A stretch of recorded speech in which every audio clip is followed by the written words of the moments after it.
troisième Africalia, les choses sont entrées dans le vif du sujet. Des échanges entre entreprises ont débuté dans la ferveur. Chaque entreprise affûte son flair pour dénicher l'opportunité d'affaires. Et puis les députés veulent une loi pour protéger la femme et la fille victimes de violences.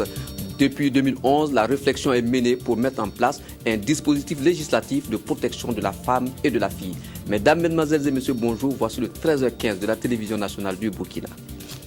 Les présidents de chambres de commerce et d'industrie de Bordeaux et de Poitou-Charentes en France, chez le Premier ministre Benyon-Luc Adolphe Thiaw. Le Premier ministre a également reçu un représentant d'une société française qui opère dans le transport aérien, synthèse de Claudine Bikaba.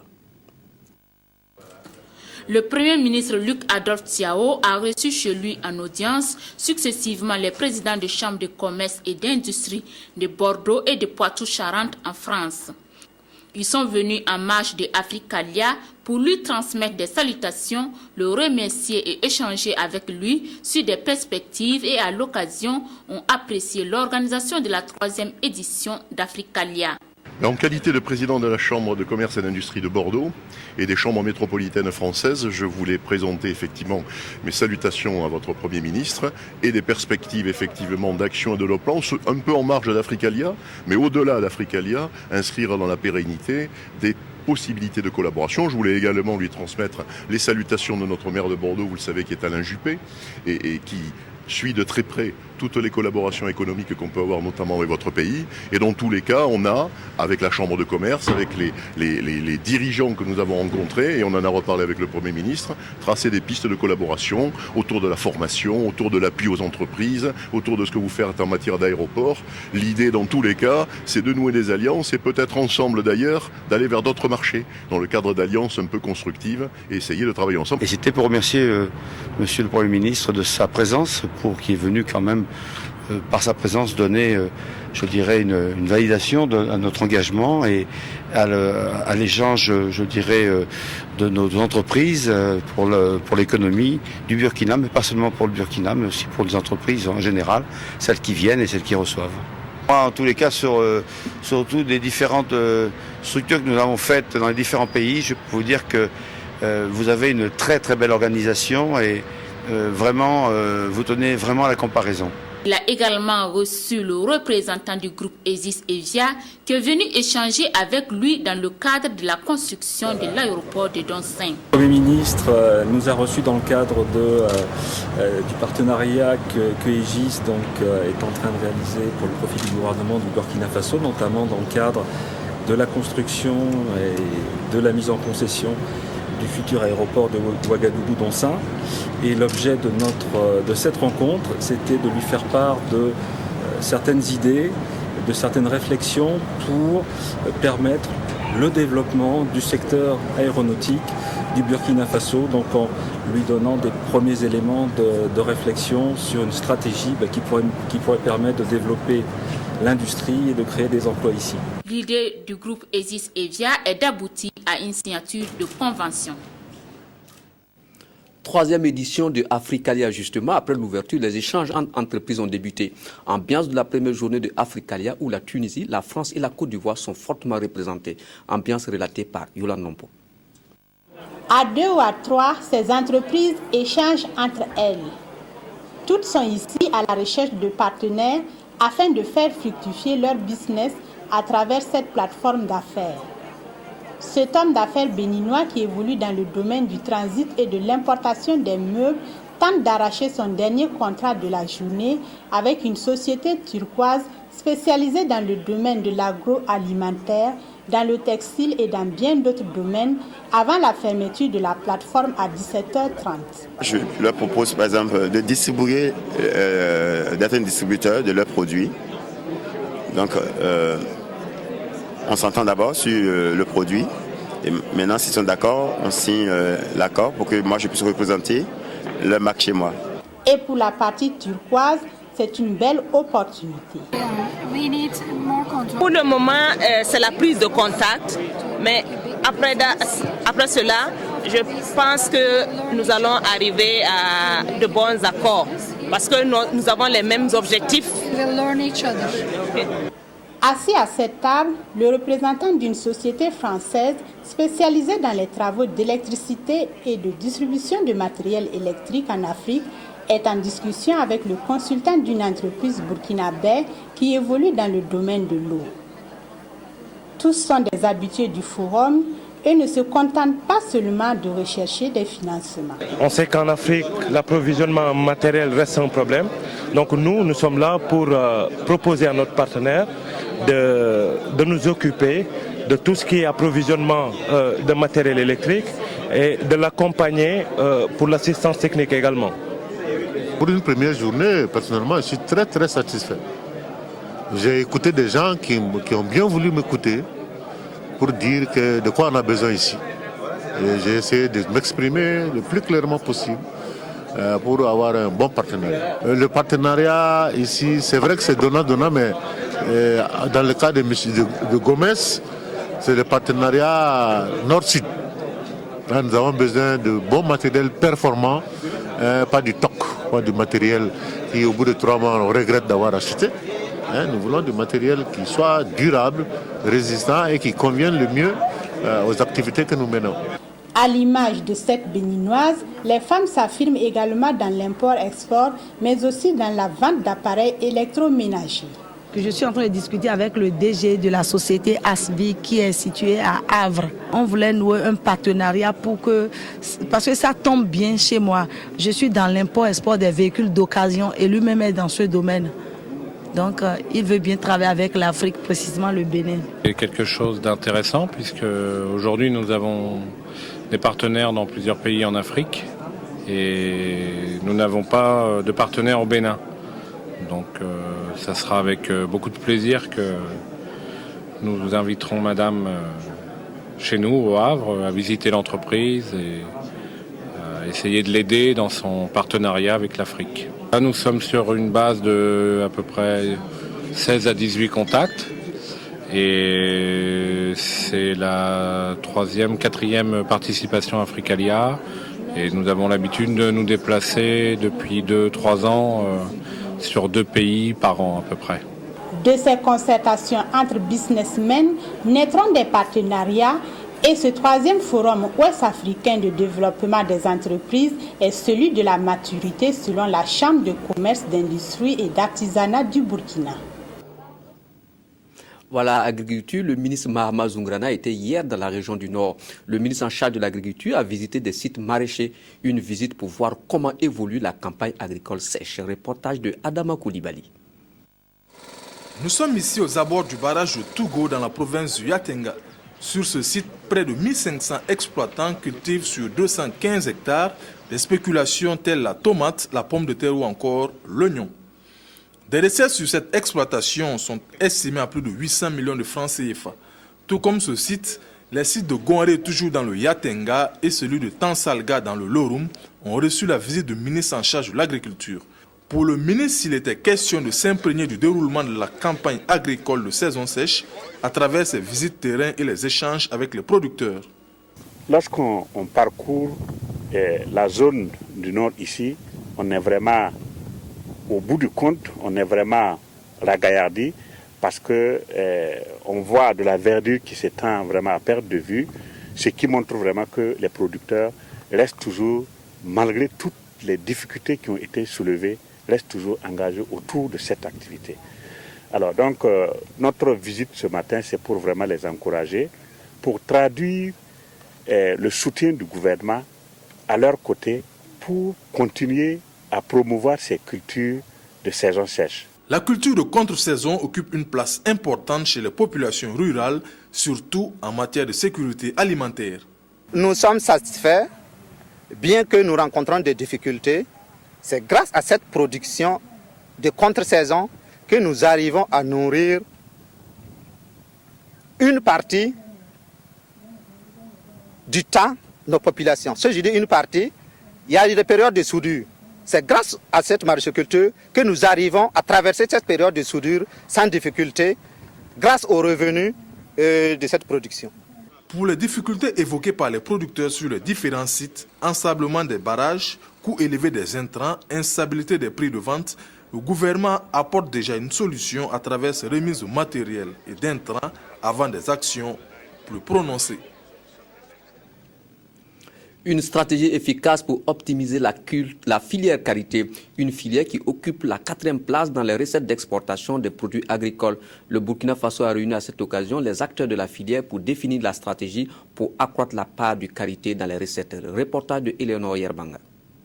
4e produit d'exportation du Burkina Faso, le karité est aujourd'hui confronté à des difficultés essentiellement liées au manque de coordination des partenaires, mais aussi au faible niveau d'organisation des acteurs.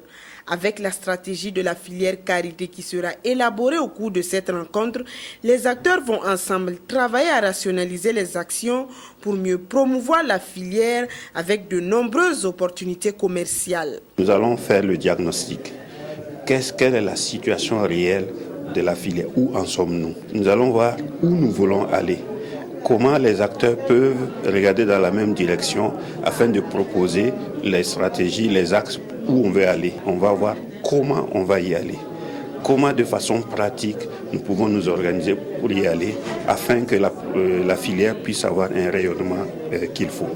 Et pour disposer d'un référentiel sûr, le Burkina Faso a sollicité l'expertise du Centre du commerce international. Dans le cadre du projet ici au Burkina Faso, l'objectif, le mandat du Centre du commerce international est d'accompagner l'élaboration de la stratégie ainsi que soutenir sa mise en œuvre. La stratégie de la filière karité, une fois élaborée, devra permettre la mise à disposition d'un plan d'action et des projets pour un accroissement de la production et de la transformation du karité.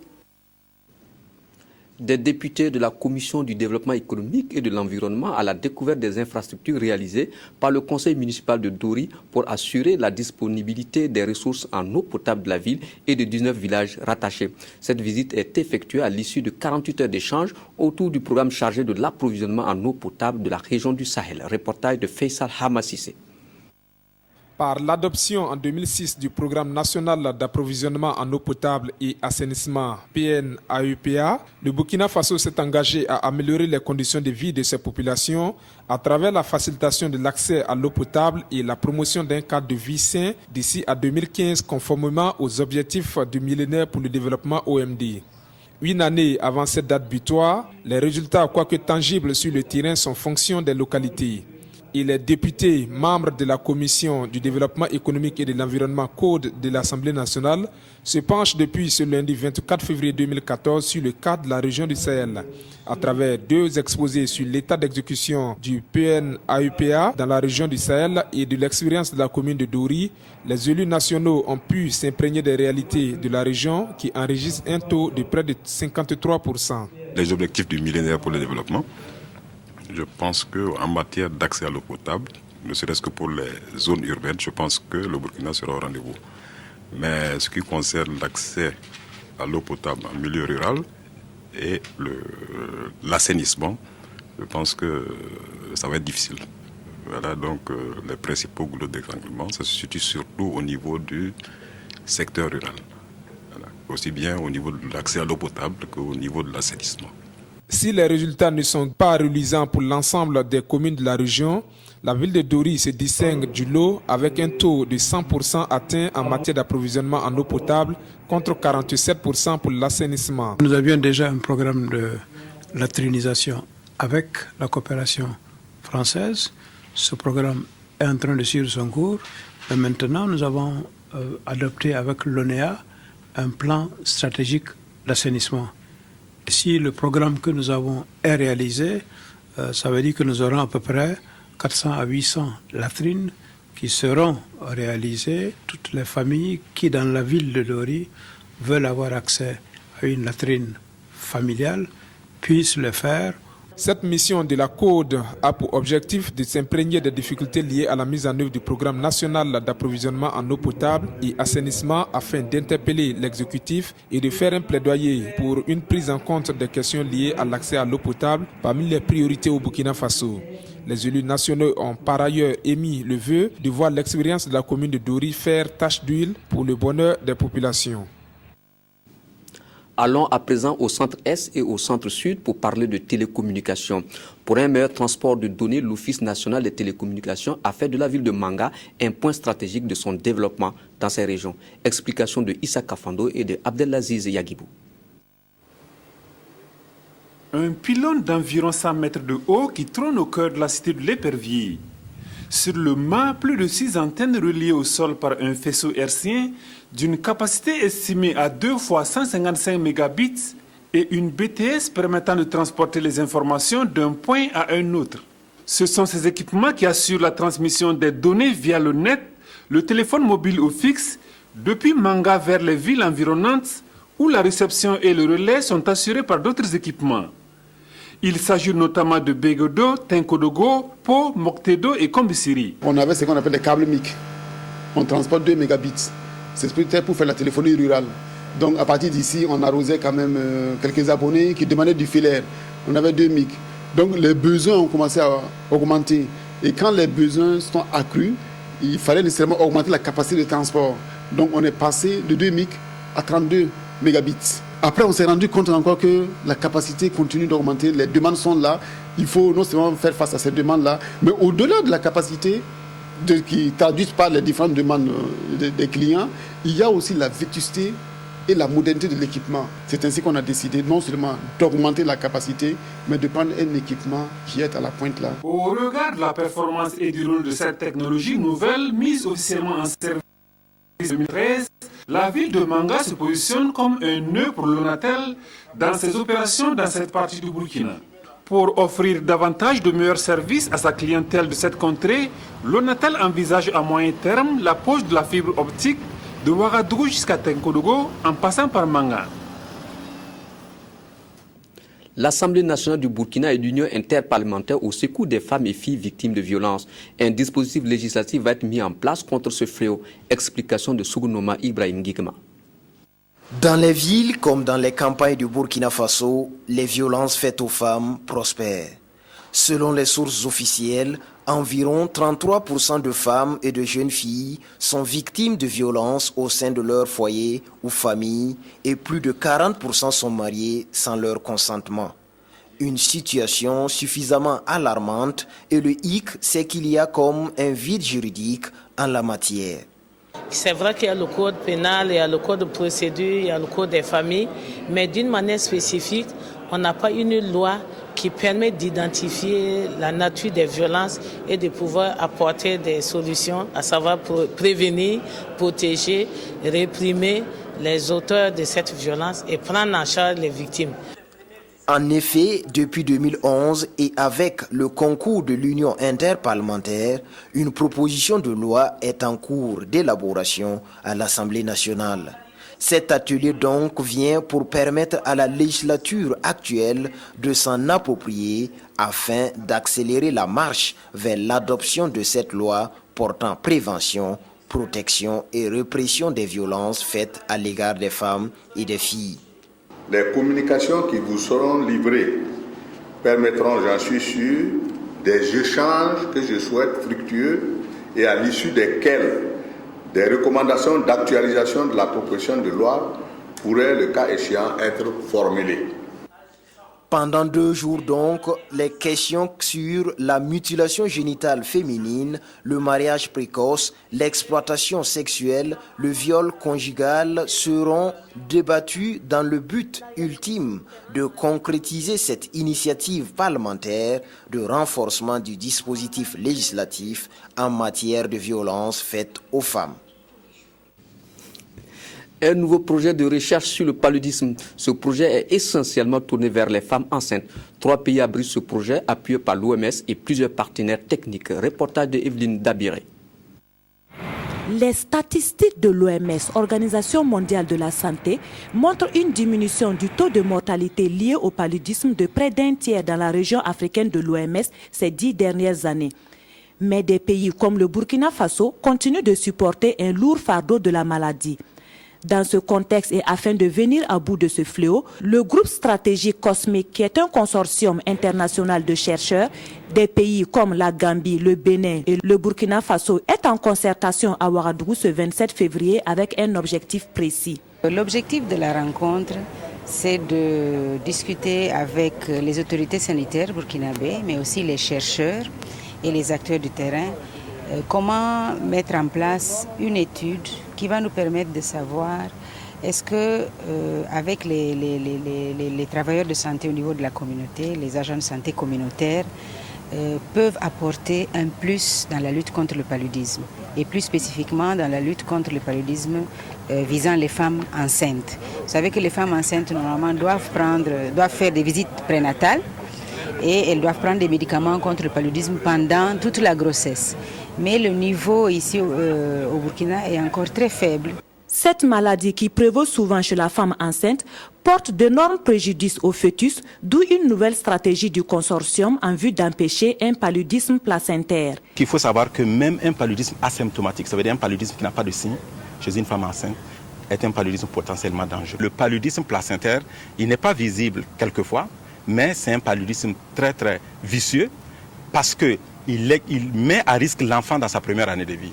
Il a un impact très négatif sur la croissance de l'enfant pendant ses premières années de vie et c'est cela qui explique quelquefois qu'il y a une forte mortalité chez les enfants de moins de 5 ans. À terme, les résultats de cette rencontre devraient mieux impliquer les agents de santé communautaire pour appliquer de nouvelles politiques et interventions en vue d'enrayer le paludisme des pays suscités. Une nouvelle mosquée pour les fidèles musulmans de Niesga dans la province du Zondma. La prière inaugurale a eu lieu vendredi dernier, le reportage de Bouma Ernest Nebier.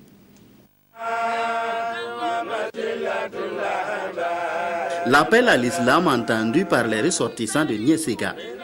Chacun avec sa pierre, ils ont œuvré main dans la main à faire sortir de terre cette maison de Dieu d'une capacité d'environ 900 places. Question de permettre aux fidèles de ce département du Zandoma de glorifier Allah en commun et dans les conditions les meilleures. Nous rendons grâce à Dieu pour nous avoir permis, de par notre modestie, de pouvoir réaliser ces infrastructures-là au profit de la population de Niesga et en particulier de Goursi et de tous les Atenga en général. Ce lieu-là n'a pas de prix.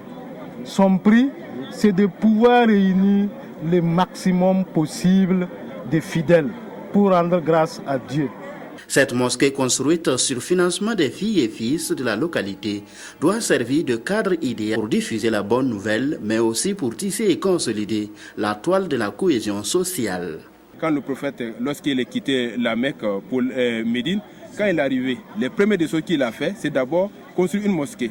Parce que la mosquée est construite pour une adoration de Dieu et aussi unir les uns les idées et puis les uns les autres. Donc si nous voyons la mosquée construite aujourd'hui, donc nous n'avons pas de doute que le lieu est quoi? C'est un lieu choisi par Allah. Le développement d'une localité passe aussi par la contribution de ses fils et filles, notamment à travers des actions comme celle-ci, indique le grand imam de Niesga, qui en appelle à un meilleur entretien de l'infrastructure religieuse. Cette cérémonie d'inauguration parrainée par le cheikh Aboubakar Maïga II de Ramatoulaye s'est voulu une occasion de rappeler aux fidèles que la mosquée est comme un jardin de Dieu où est cultivée la vertu pour tous. Voilà, du cinéma à présent, le 5e long métrage du Tchadien Mahamat Saleh Haroun, Gris-Gris, a été projeté hier soir à l'Institut français de Ouagadougou. Un film émouvant où l'acteur principal surmonte son handicap pour porter secours à son père gravement malade. Reportage de Sali Nana. Dans le public, des grands noms du cinéma burkinabé étaient là pour l'avant-première de Gris-Gris du réalisateur tchadien Mahamat Saleh Haroun. Gris-Gris met en lumière une jeunesse qui se bat pour construire un avenir meilleur. C'est l'histoire d'un jeune homme de 25 ans, paralytique qui se rêve en danseur.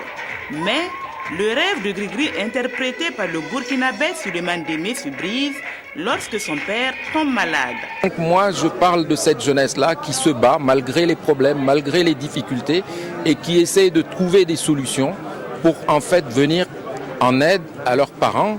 Dans le cas de Gris-Gris, dans le film, c'est que son beau-père, qu'il considère comme son père vraiment, est malade et il doit trouver de l'argent pour pouvoir le soigner. J'ai choisi Souleymane Démé parce que en fait, ce qu'il arrive à faire comme danseur, il est le seul à pouvoir le faire. Et c'est parce qu'il est unique que je l'ai choisi. Parce que c'est un homme de spectacle, parce qu'il danse comme un dieu. et que personne d'autre ne peut faire ce qu'il a fait dans le film. Dans Gris-Gris, des séquences bruyantes s'alternent avec des séquences subtiles et très en douceur. Mamat Saleh Haroun imprime une couleur sereine à chaque séquence, tout en gardant équilibre et unité. Le film était très bien. Qu'est-ce que vous avez plu dans ce film? L'histoire d'amour qui est intéressante, Gris-Gris, le personnage de Gris-Gris qui est très touchant aussi. Un personnage un peu mutique, enfin vraiment il est touchant. Voilà, l'histoire est belle, tout ça. Ce qui m'a beaucoup plu, c'est là où le mec il a préféré prendre la fille pute là. Il n'a pas voulu plutôt voir son côté négatif, mais il a pris en tant qu'une femme. En 2011, le cinéaste tchadien est au Festival panafricain du cinéma de Ouagadougou. Il assiste à un spectacle où il découvre un danseur handicapé de la jambe gauche. Ainsi est né Gris-Gris, le 5e long métrage du réalisateur, prix Vulcaine du Festival de Cannes en 2013. Voilà, c'est la fin de votre émission, de votre journal. Merci de l'avoir suivi. Je vous retrouve demain à 13h15 pour d'autres informations.